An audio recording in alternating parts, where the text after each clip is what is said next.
beberapa rancangan undang-undang inisiatif dari DPR yang kemudian disahkan dalam keputusan tingkat 1 yang nantinya akan diputuskan kembali setelah sidang dibuka untuk masa periode yang akan datang. Ya, ada pertanyaan? Diwakili, Bu. Ya. Selamat pagi, Bu Puan, Soza dari Metro TV. Di sini saya mewakili tidak hanya dari Metro TV, tapi juga teman-teman media yang lain yang bertanya. Pertanyaan ada beberapa nih, Bu.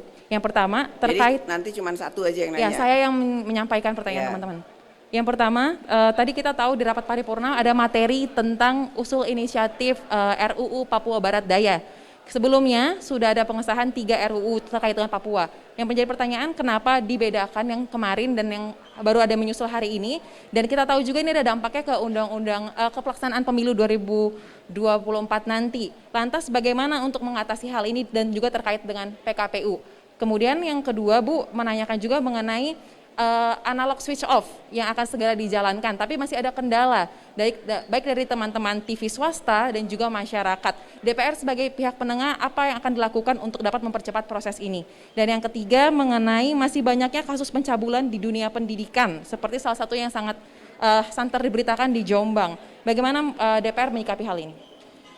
Terkait dengan usulan rancangan undang-undang Papua Barat Daya, memang awalnya pemerintah hanya kemudian mengusulkan atau kemudian bersinergi dengan DPR untuk bisa menetapkan 3 daerah otonomi baru, yaitu yang kemarin yang ada di Papua Induk.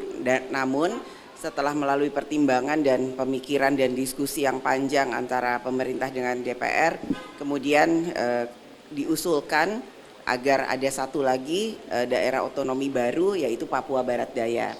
Jadi memang betul ini akan berpengaruh juga terkait dengan pelaksanaan pemilu yang akan datang.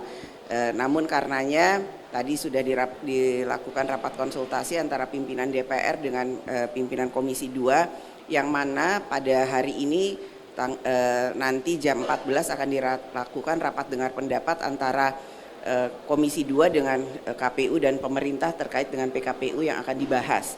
Jadi apa hasilnya, bagaimana pelaksanaannya, tentu saja kita akan dengarkan lagi hasil dari rapat dengar pendapat yang akan dilaksanakan pada jam 14 yang akan datang ini.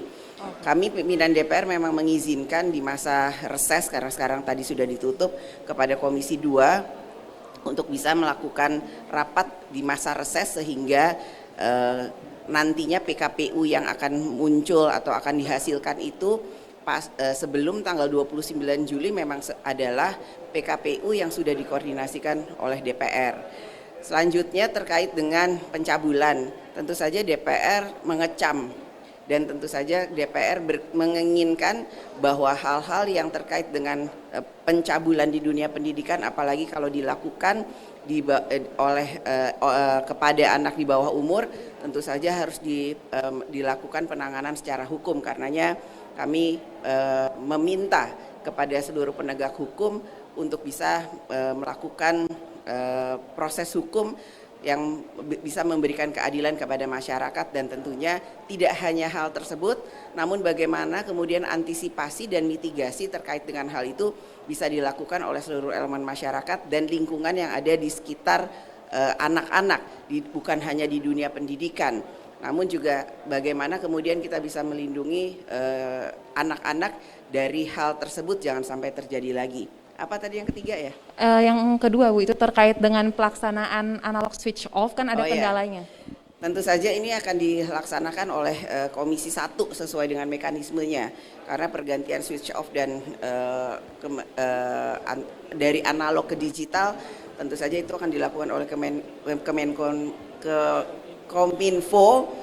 Jadi saya akan meminta kepada Komisi 1 sesuai dengan mekanismenya untuk kemudian yang menangkap aspirasi masyarakat, bukan hanya TV, apakah itu TV swasta ataukah kemudian semua elemen yang terkait dengan hal tersebut, namun bagaimana kemudian mendengar seluruh elemen masyarakat terkait dengan hal tersebut.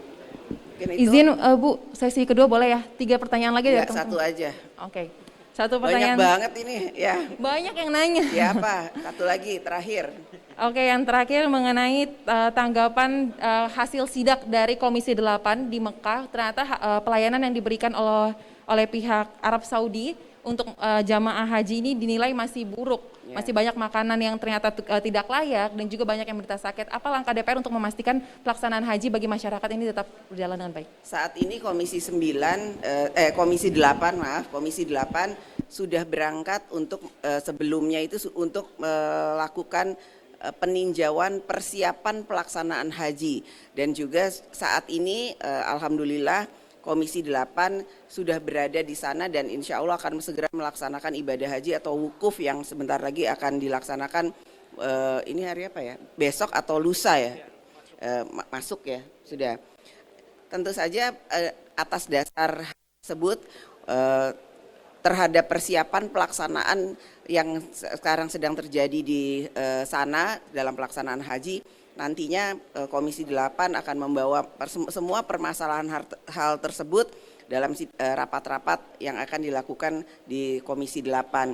Tentu saja setelah 2 tahun tidak ada masa haji dan bahkan terjadi pengurangan jemaah haji yang berangkat pada tahun ini, tentu saja akan banyak sekali evaluasi yang harus kita lakukan, terutama bagaimana kemudian pemerintah juga mendorong pemerintah Arab Saudi nantinya pada tahun haji yang akan datang jika memang sudah memungkinkan bisa dilaksanakan lagi, untuk segera mengevaluasi hal-hal yang terjadi pada masa musim haji pada tahun ini. Itu yang bisa saya sampaikan.